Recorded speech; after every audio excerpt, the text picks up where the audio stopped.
All right. Here's the man, the myth, the sponsorship legend, Mr. Chris Baylis. Welcome to the show. Thank you for having me. What an honor.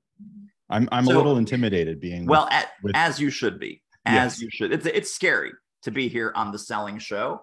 Yes. Tell us a little bit about your professional background and the journey that brought you to doing all the amazing things you're doing today with sponsorship. How did that all come about?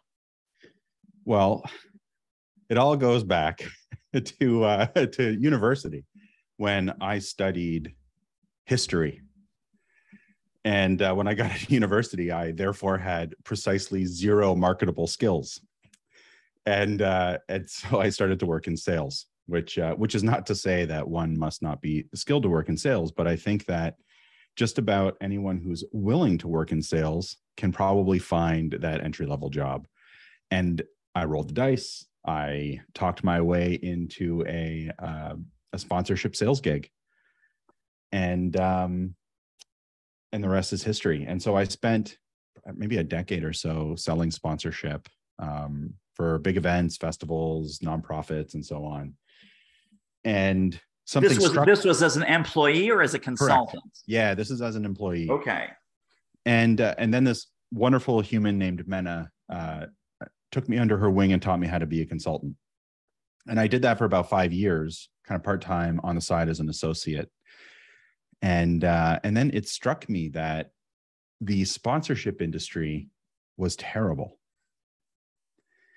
And so I decided that I would start a blog, and I just started to write all the things that I thought were terrible in the sponsorship industry. Give us a couple of examples. What were some pet peeves or some challenges there? Some of these things don't go away, but this belief that sales material makes the sale is everywhere in sponsorship to this day. And so people would agonize over like what they should put on page 627 of their sponsorship proposal that no one is reading. This idea that awareness is what you're selling when you sell sponsorship, as though a brand even cares if anyone knows that they have a logo. Like, this is ridiculous. It's like 1970s style advertising sales. And so these are a couple of the things. And also I'd say, like, from a mindset perspective, maybe this is true in all industries, but certainly in the sponsorship industry, people see themselves as beggars. So at like the power dynamic is brand with the money up here, and then this lowly sponsorship seeker down here. And so, and then of course, logo placement being kind of the be all end all of sponsorship. And so all of these things kind of came together to make a really crappy industry. And so that's when I decided I'm going to start writing and just share with people what I think. And I got the idea from Seth Godin, who was like, hey, if you have a business idea, start a blog. And if no one reads it, you just saved yourself 5 years and like $1 million in failed business. So true. Yeah. So I started writing, and people from I'm based in Canada. I'm not sure if you've heard of my country. And it's a small country in Eastern Europe. Is that correct? I think so. Yeah, I think so. Yeah. I have trouble following. I'm not really big on current affairs, but I think that's where we are. And so I started writing a blog, and then people from all over the world were reaching out and saying like, holy hell, I feel the same way. How can we fix this? And a tribe was born. And so we started with 100 visits on our blog in month 1. And we're about to crack 80,000 this month, 8 years later. Wow. Yeah. So it all started with a useless but fascinating degree and an accidental move into the world of sales. So I'm curious, because even if folks, and we'll talk about this later, folks that are listening here, they may have a conference, they may have a podcast, they may have all kinds of things that might be sponsor capable.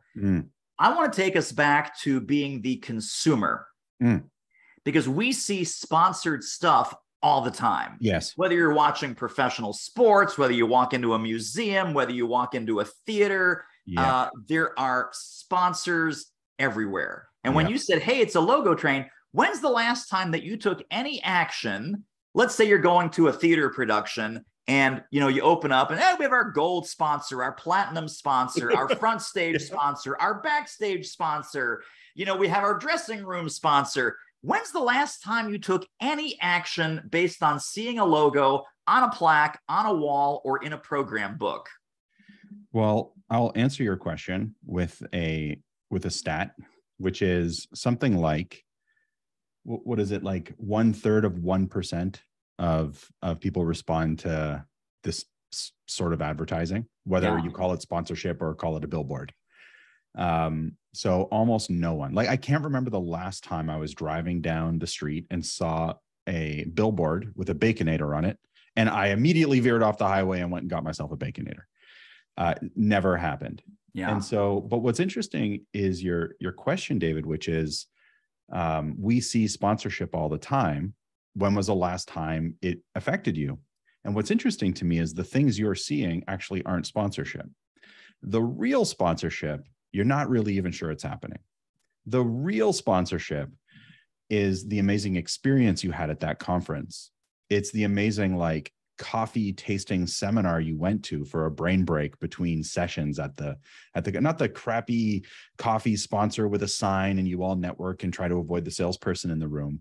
Real sponsorship is designed to be a win for the audience, a win for the event organizer if it's an event that you're running, and a win for the sponsor because it gets people to take an action that is usually fairly top to mid sales funnel. So can you get someone to be aware of a company? Great. Who cares? Facebook ads for $2 CPM will get people aware that a company exists. But can you get people to actually take one of those steps that are closer to that of a sale? So when you open up a brochure, a pamphlet, whatever, and see someone's logo, you don't do anything, and no one does. And so then the question becomes like, what can you do as a property, as a sponsorship seller, seeker, where your audience will say, oh, I can't wait to give this company my email address. I cannot wait to hear from them again because, man, did I have a great experience working with them. And so the answer to your question is no one ever takes any action, which is why when you're out hawking logo placement on a sign, you're really just selling garbage. Wow. So is this what you just described, and I'm sure there's many great rants about this on your blog and elsewhere. Is this the sponsor's fault? Is this the sponsor seeker's fault? Or is this just the whole industry is still kind of quote unquote not getting it? I would put 80% of the blame, this is very scientific, 80% of the blame on the sponsorship seeker, the property. Because they're not providing anything of value to the sponsor, but the sponsor's like, well, this is how it's always been done. So yeah, sure, here's 20 grand. Yeah. Or like, here's an amount to just go away and stop bothering me. Right. But yeah, like the overwhelming majority, I think, of the blame goes to the sponsorship seeker, the sponsorship professional. I believe, for better or for worse, if the person you're trying to sell to doesn't understand the value of your product, that's not their fault. Yeah. That's your fault, right? That is the salesperson's fault. You prescribe before you diagnosed. And I'm also intrigued by the syndrome of having the sponsorship material sell the sponsorship, right? They put so much work into that PDF, and there's like levels, and there's like, oh, and then you'll do the coffee, and we'll put your goodies in the bag, and then we'll have signage, and it'll be bottom of every email is going to have your link and all of this kind of stuff. And they just go, hey, download our sponsorship packet. Yeah, I'll be in the corner. That's the whole sales process end to end is download our sponsorship packet. Yeah. So let's break this down. Let's re-educate the world right now. You and me. We're doing this right now. This is horrifying if you and I are educated. Sponsorship. I know it's scary, right? But this is all people have because they're listening. It's like, let's leave it to these two. The internet is a dangerous place. Let's leave it to these two. Let's see what happens.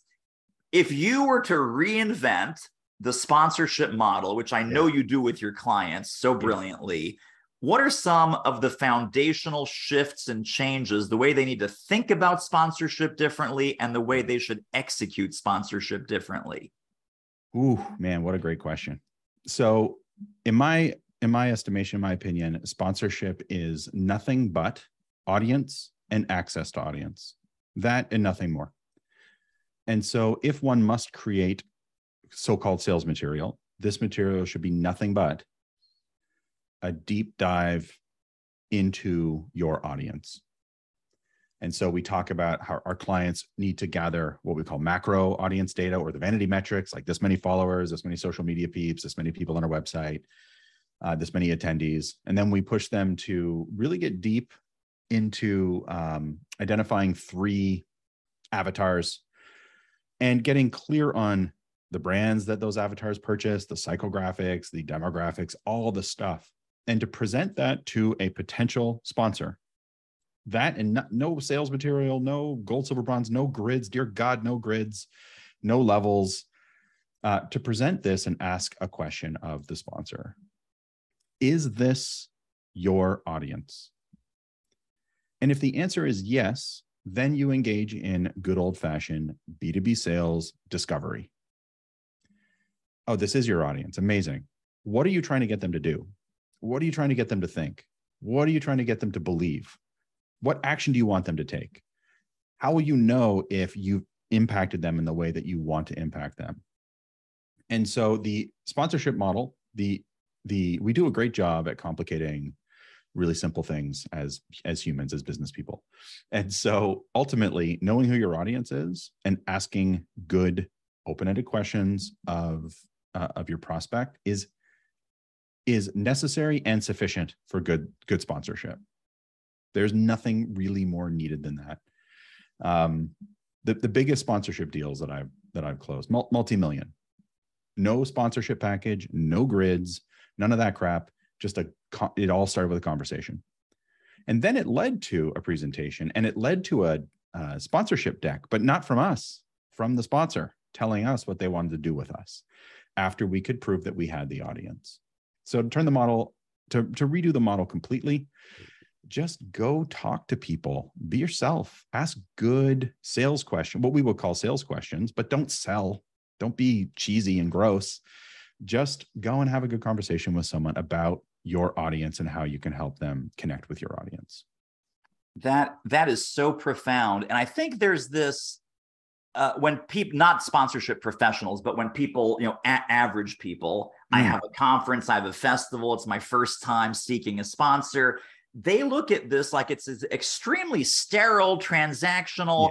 Yeah. Hey, do you want to be part of my thing so I can put you on the Jumbotron? It's like, nah. As opposed to like, well, how do we sell other high value, relationship based, transformational partnership type of programs? You'd never say, here's a PDF, check the boxes that you want, write me a check. Let me know. Well, you can say that, but we would call those people out of business. We would call those people morons. This is how you destroy a business, by trying to sell this way. So I want to dig into, you just dropped so many gems in that last 3 minutes. Tell us who the typical economic buyer is inside of a large corporation that you might want to have as a sponsor. Are there multiple different buyers? Yes. Are we looking at job titles? Who are the sponsorship buyers? Sponsorship is, without question, a marketing discipline. So first and foremost, you want to talk to people with marketing in their title. So if we're going after big companies, Fortune 500, Fortune 1000, Fortune 1000, you're looking at marketing. You're looking at people with sales in their title, brand, definitely those with brand in their title. You're looking for those with product in their title. And so those who want to sell, those who want to influence, those who want to market, those who want to recruit, these are the people. So human resources or recruiting is another kind of access point. And that really covers the majority of those who are looking to do sponsorship. Now, as a total noob in this industry, has this evolved to the point where large companies, Google, American Express, Staples, whomever, do they have like sponsorship coordinators, sponsorship managers? Could they have sponsorship in their title? Yeah, for sure. So it is, it's interesting. We run a conference, or I used to run a conference. And at that conference, we interviewed a big bank, and on the stage, like one of the big 5 in Canada, and on the stage, was someone with sponsorship in their title, someone with employee engagement in their title, someone with marketing in their title, and someone with philanthropy, corporate giving in their title. And these were all people who had access to sponsorship dollars. And in fact, the sponsorship person was the head of hockey sponsorship for this bank. So there's sports sponsorship, or if you're in Canada, there's really only one sport, and that, of course, is hockey. And so they actually, in some cases, like the really big companies will for sure have people who work in experiential marketing, sponsorship, and even that will be kind of divided into verticals. So for sure, you can look for sponsorship in the title. But it, to me, like the one-stop shop is look for someone who has the word marketing in their title, and preferably the word chief or director or VP in their title as well. So let's just go down a quick example. Let's say that we are in the small business realm. So we have a small business consulting, we have a small business podcast, we do a small business conference, a conference for small business owners. The names that immediately pop in my head are some of the names like the banks, the credit card companies, Staples, the big office supply stores, American Express, GoDaddy, whoever wants a piece of that small business market. Correct. Do we have to have a gigantic audience? No. We have to have 1 million downloads of our podcast, 3,000 people coming to our conference. What's some of the mythology around size versus relevance? Yeah, well, so presumably you've heard this, and many of your listeners and watchers have heard this too, but the riches are in the niches. And so it's really interesting that as a business owner, we're like, we got to niche down. We got to niche down and focus on that one avatar for 1 year with one product and one conversion mechanism. And then we think, let's do sponsorship. Then we need 800 million people. It's either we're the Olympics or we're nobody. But the reality is HubSpot wants to talk to you and I. I'm a recent HubSpot user. And when I go to inbound, I'm learning from HubSpot and all of their people, but then everyone who also wants to sell stuff to me, of course, they want to be at inbound. But a fascinating thing happens. You have VIP events with their own very specific sponsors. You just to use inbound as a random example, they're not a client of ours. I'm just familiar with the property. You go to a workshop and you're broken out by track. So it's like people who are using HubSpot as an example for marketing versus sales versus ops. And each of these streams has their own sponsors. And as the room gets smaller, generally speaking, the value goes up, not down. And so I've sold multi-million-dollar sponsorship deals over, per year for 5 years, 2 times early in my career. With one company, we had like a 20 million we could call them attendees. It was a campaign. There was no event, but it engaged 20 million people, 1.8 million a year for 5 years. Then I left that company, moved to another company, sold a $1.8 million sponsorship deal for a conference that had 125 people at it. Wow. 1.8 million a year for 5 years.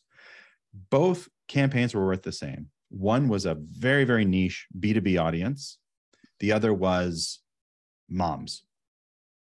And so the clearer you are with audience, the better. So if you're a small business owner, a consultant, a speaker, a thought leader, sponsorship is a fantastic way to monetize what you're doing already.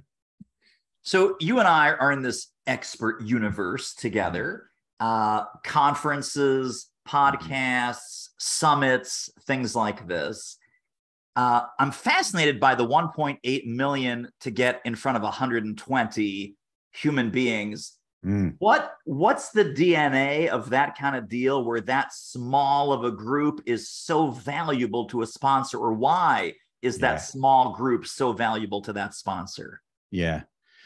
So if you have, for example, 125 Fortune 500 CEOs in a room, if you have 125 university deans in a room, these people are not buying a thing. They're not going on one trip to Disney buying one iPhone. They're buying things at scale.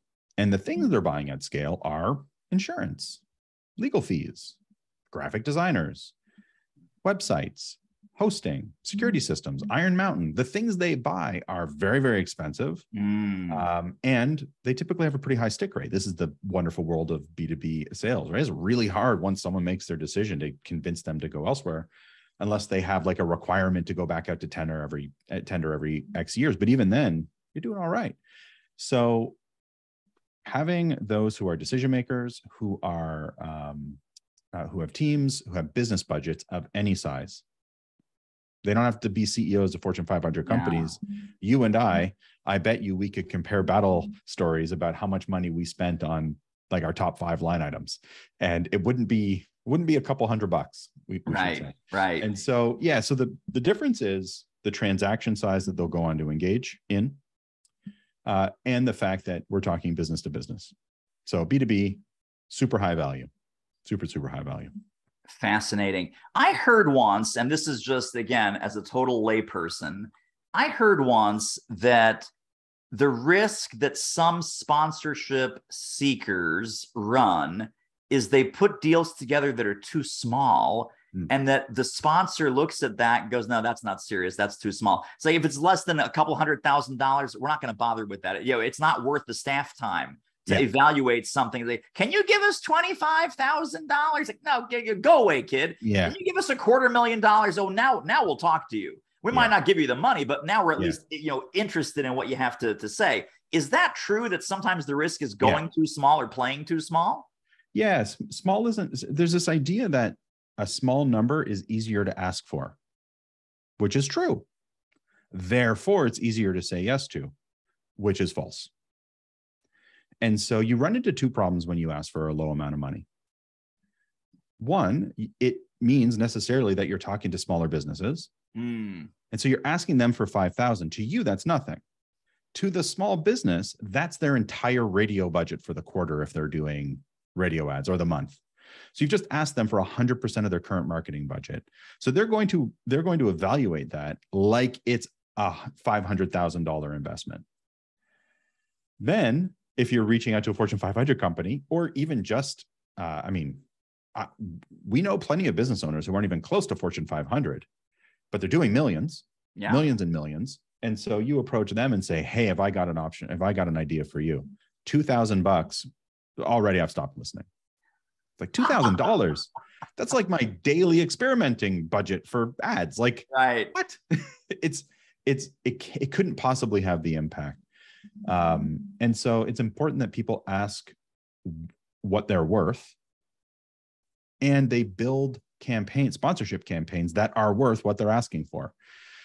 Simply saying, hey, we'll put your logo on a sign for $800,000 is not going to happen unless that sign is on top of your race car and you podium at NASCAR. It ain't going to happen. Right. And so asking for small amounts doesn't alleviate risk. It doesn't make for easy sales. It is as risky as asking for large amounts, in my opinion.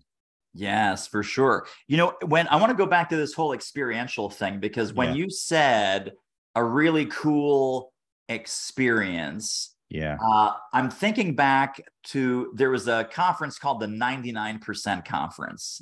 And I was at the very first one in New York City. It was 2012, 2013.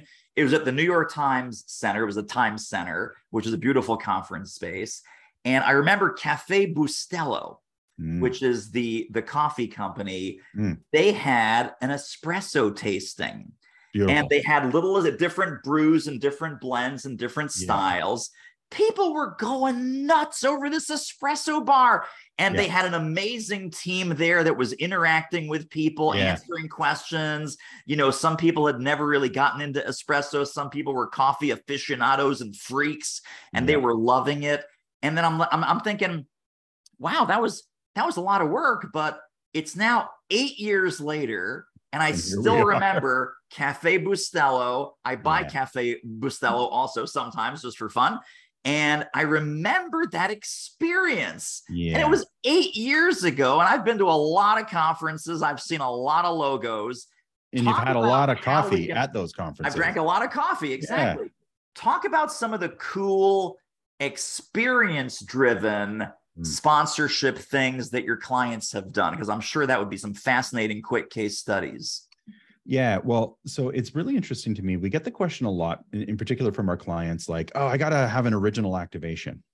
Like, give me an idea for an original activation. I'm like, do you want original or effective? Like, do you want your sponsors to get value, or do you want them to say, boy, that was really original, but I'll never do it again? Right. They're like, oh, right. Okay, cool. So the question is always, what does your audience want? It has to start with audience, or it doesn't matter what you do. And so that's always the first stop for coming up with activation ideas. The next question then becomes, what is the action your sponsor wants that shared audience to take?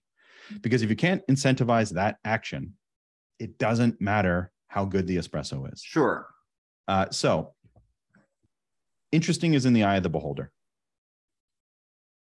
But nevertheless, some of the coolest activations that have had the most fascinating measurable outcomes. I actually did a case study interview with a client of ours, Vertical Ski Challenge, who are the Vertical Challenge, which is a skiing event.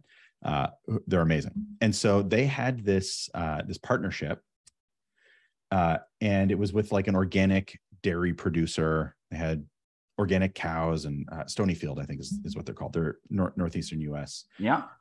And so they decided that they wanted to do this activation with Stonyfield to really help their shared audience get to know the company.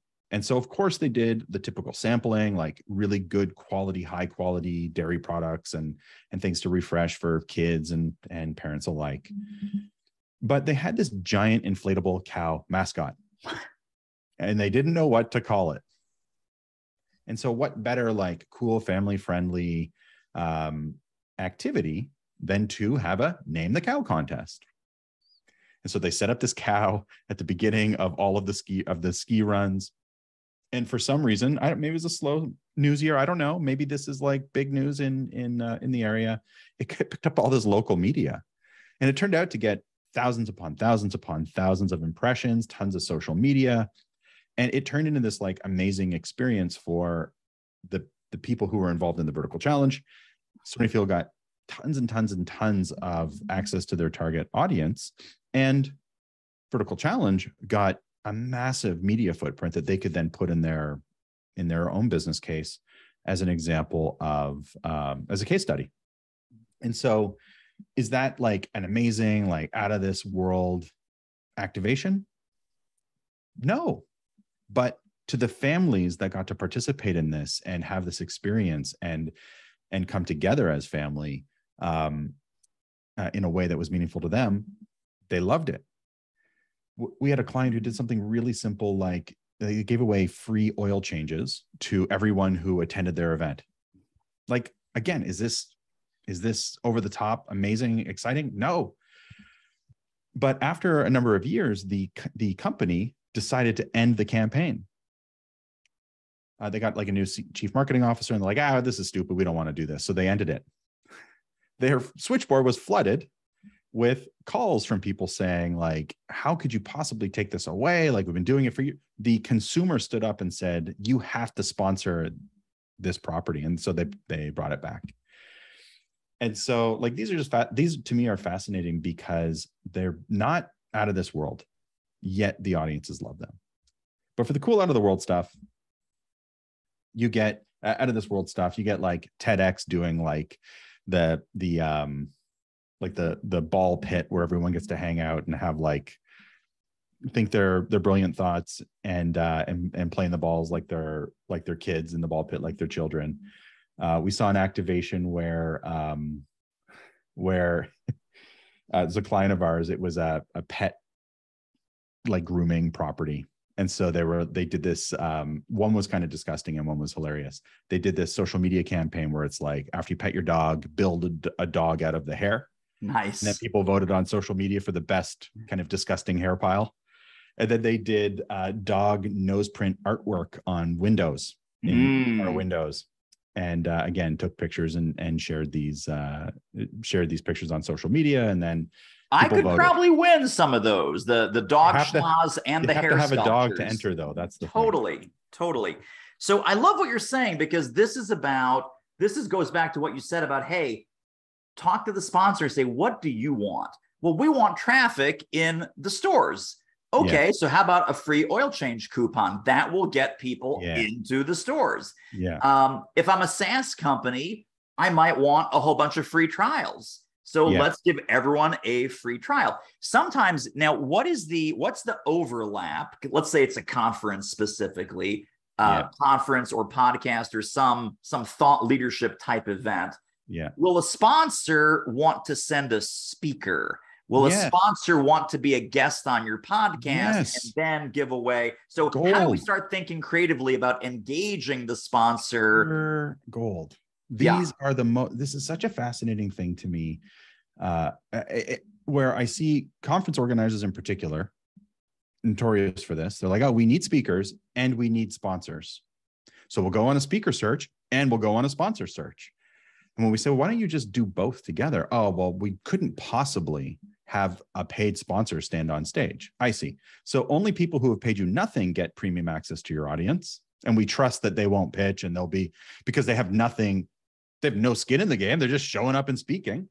And then you're going to charge people money and not give them access to the most important thing. And yet the people we take the money from, of course, are always big industry players. They're always thought leaders in the industry. Like, they're the who's who. That's why they're willing to give you money for your conference. And so speaking opportunities are valued as the single highest sponsorship asset when we do valuations, the single highest. Wow. Putting someone in front of your audience to speak. One year we had somebody stand up and speak on stage, and they were talking about how for them, it was like employee volunteerism was a big part of their brand. And they were so tired of going and painting the walls of the local like food bank and then repainting it again the next year. And like the paint is so thick on the wall because of all these kind of pointless employee engagement opportunities. So she spoke from the main stage, and then we created a digital graffiti wall to tie into her conversation about painting at the back of the room. And she challenged people to go and engage and use this digital graffiti wall. So we got this cool activation paid for by a sponsor. And then we were able to charge this person many thousands of dollars to speak in front of our audience. And so speaking opportunities, running workshops, running webinars, super high value. You know, just giving someone a free trial to a SaaS product, you're not going to get much uptake. Offering a SaaS product that solves a major pain point of your audience, and then running like a really cool workshop with the people who are offering that for free to get people up and running and into the system. That's a really good way to combine activation and thought leadership and speaking and all the stuff to get that measurable outcome that you can charge lots and lots for. Because the second most valuable asset is collecting email addresses right after speaking. Yes. Well, hang on one sec. We have to pause this because I'm sending you a PayPal invoice right now. The moment you said speaking to your audience is the most valuable thing. So hang on, I'm just going to type. Please do. Okay, I'm sending it over, Chris. There you go. But the real question is, yes, do I get a gold, silver, or bronze package with this? You are going to get a bronze package. I'm going to send you a grid. I'm going to send you a grid, like podcast level 3. That's what this is. Ooh, $500 right here. When I woke up this morning, I thought my business, what it needs more than ever, is a bronze sponsorship package. Bronze sponsorship with a grid. Absolutely. A grid. Yes. Okay. I'm curious the trends that you're seeing, and then we'll kind of start to wrap things up. But I'm curious the trends in the sponsorship world, what your clients are seeing, what the sponsors that you're talking to are after, what's coming up in the next 6 to 12 months that might be new or different or exciting. So the most fascinating thing that we've noticed, I don't know if, I obviously don't pay a lot of attention to current affairs, but you may have heard that there was something going around and it was causing events to be shut down and people couldn't gather. I've heard of this thing. Yes. So one of the impacts that this had in particular on the sponsorship community, which is of course very events heavy, is that everybody went virtual. So this fascinating thing happened. No one enjoyed virtual events. Very few people enjoyed virtual events. The events are convenient when attended virtually, but a virtual event itself is not so fun. So people started attending virtual events. Sponsors started sponsoring virtual events. Through this, we were able to, the sponsorship community was able to track every single thing a person did. So the stats and data were over the top through the roof. Now that we're entering the post-pandemic phase for events, people want to go back to live events. The problem is that sponsors still want the same level of tracking that existed during virtual events. And so it's like, what is it saying? What was once a luxury is now a necessity. Yeah. And so during COVID, during lockdowns, we spoiled our sponsors with incredible amounts of statistics. And now that we have live events again, people are like, oh, well, the benefits are obvious. You're just in a room and think of all the awareness. And sponsors are like, not so fast. I want to know actually how many people are clicking the links, going to our website, actually downloading our stuff, landing on a landing page, coming to our exhibit space.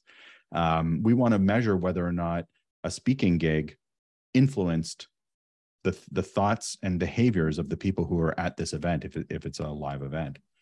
So that to me is a really fascinating trend. I don't know what it means yet, because the industry may not be able to provide that level of data. I don't know. And so the other thing that we're seeing, I'm looking at, I have a report on my, a research report on my desk right here in front of me. We've started to do quite a bit of industry research to see what's happening. And what we've discovered is that sponsorship dollars, so sponsorship is a $60 billion a year industry. It's not small. But that number isn't going up this year. And so for the first time in a long time, that number's not going, it's not going down, but it's not going up. Now, typically in tough times, financially, recessions, marketing spend goes up, not down. Yeah. But sponsorship is stalled. And so what we're seeing is that sponsors are holding their breath. Like, are we going to have lockdowns again? Are we kind of all right to open the floodgates? And they're making their decisions way later in the year. So most major conferences are booking their sponsorship 12 to 24 months in advance. And now what we're hearing from people is that 2-3 months in advance, their sponsors are saying yes. And so these are fascinating trends, which means that, you know, the gold, silver, bronze crap has been dead for 30 years, if not for the sponsorship seekers continuing to use it. But now more than ever, I think there's no room for amateurs in this field. Wow. You really have to step up your game. There is a closing thought right there. There is no room for amateurs in this field. Crazy town, I tell you. Well, as we're wrapping up, I've got 2 final questions for you. The final question is, where can people get connected and stay connected to more Chris Baylis brilliance? But even before we get to that, beyond the great soundbite that you just shared, which is there's no room for amateurs in sponsorship anymore, our entire conversation today, if folks were to take one overarching idea about why now might be the time to think about sponsorship, think more strategically about what assets you have that a sponsor would love to get access to your audience and build a relationship with your audience, what do you hope that one overarching takeaway might be for them? Oh man, you're leaving so much money on the table. I mean, I spent years as a consultant, as a solopreneur, as a practitioner before I built my business up. And my business partner at the time and I, Brad, were like, what's the one needle mover we can add to our business? We need to run our own conference. We want to own the stage. We don't want to hitchhike on other people's stages. And so we created our own platform. And then we ran a few $100,000 of sponsorship through. We didn't use sponsorship to break even or cover our costs. It was a legitimate profit center. And so if there's anything that I think people should walk away thinking is, you're doing all the work already. You've captured the audience. You've built your brand. People are coming to you for your thought leadership. You have them in your database, all these things. Now you're going to simply add a way to make your audience happier and profit from it. there's no reason to avoid sponsorship at all. And in fact, only upside. So good. There's nothing sadder than a sponsorless asset. There you go. So, Chris Baylis, how do people get connected and stay connected to you, your research, your programs, your resources? What gifts can we link up under this episode? Well, listen, if you are, well, first of all, I'd say come check me out, sponsorshipcollective.com. You can Google just about anything sponsorship, and we'll be in the top 3 hits on Google. But nice. It's easier if you just go to sponsorshipcollective.com. And there you'll find a really cool webinar I put together, or a workshop I put together, talking about sponsorship. We've got a cool big book O templates. We have some copy and paste email templates that actually get replies, a discovery script, and then also, if you're in the conference space, festival space, or maybe the motorsport space out there listening to this, our new research reports, hot off the press, ready to be downloaded, and it's all there right on our website. Totally fantastic. And that is sponsorshipcollective.com. That will be linked up under this episode at thesellingshow.com. Chris Baylis, you're such a rock star. I appreciate you, dude. This was great, great, great stuff. We have to have you back on the show. Anytime.